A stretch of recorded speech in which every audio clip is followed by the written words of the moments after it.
আমরা দেখেছিলাম যে আমাদের দর্শকরা কিভাবে আমাদের আন্ডার 20 টিমকে না, আমাদের ন্যাশনাল টিমকে সিঙ্গাপুরে, আমাদের অনূর্ধ্ব 20 মহিলা টিমকে থাইল্যান্ডে প্রতিবার অনুপ্রেরণা জাগিয়েছেন এবং একটা বার্তা দিয়েছেন আমাদের বর্তমান অনূর্ধ্ব 20 ফুটবল দল সুচেষ্টা থাকলে, দেশপ্রেম থাকলে এবং আমরা ঐক্য থাকলে পৃথিবীতে কোনো শক্তি নাই যে বাংলাদেশকে পরাজিত করবে।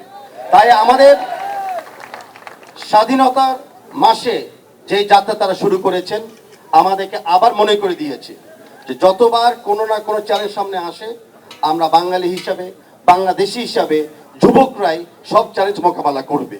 তো ধন্যবাদ আমাদের অনূর্ধ্ব 20 দল, আজকের জন্য না এবং ভবিষ্যতের জন্য।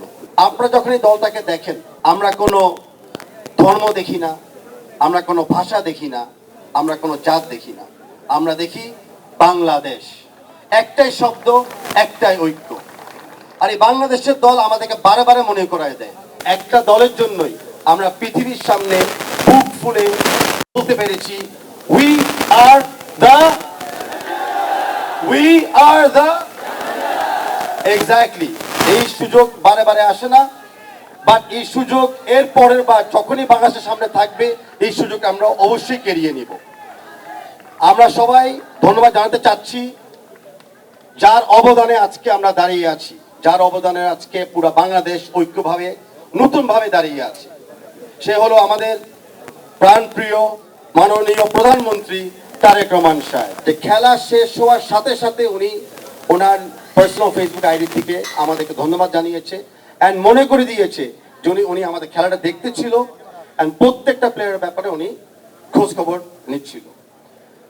বাংলাদেশ ফুটবল ফেডারেশনের পক্ষ থেকে আমি আপনাদের ধন্যবাদ জানাই, অভিনন্দন জানাই আমাদের প্লেয়ারদেরকে। আর আমিও আপনাদেরকে মনে করে দিতে চাচ্ছি যে এই যাত্রা শেষ নয়। আমরা গতকাল দেখছি আমাদের যাত্রার একটা শুরু এএফসি কাপের জন্য, সেটা অগস্ট 25 তারিখে শুরু হতে যাচ্ছে।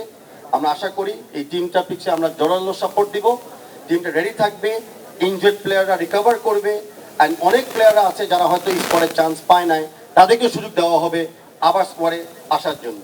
আরেকটা ব্যক্তিগত কথা বলি যে আমাদেরকে সবচেয়ে বড় ইন্সপিরেশন আগেও দিয়েছিল, এখনো দিয়ে যাচ্ছে। এককালে হয়তো শুধু বাংলাদেশ জাতীয় দলের ক্যাপ্টেন ছিল, এখন পুরা বাংলাদেশের ক্রীড়া পরিবারদের ক্যাপ্টেন জনাব আমিনুল হক।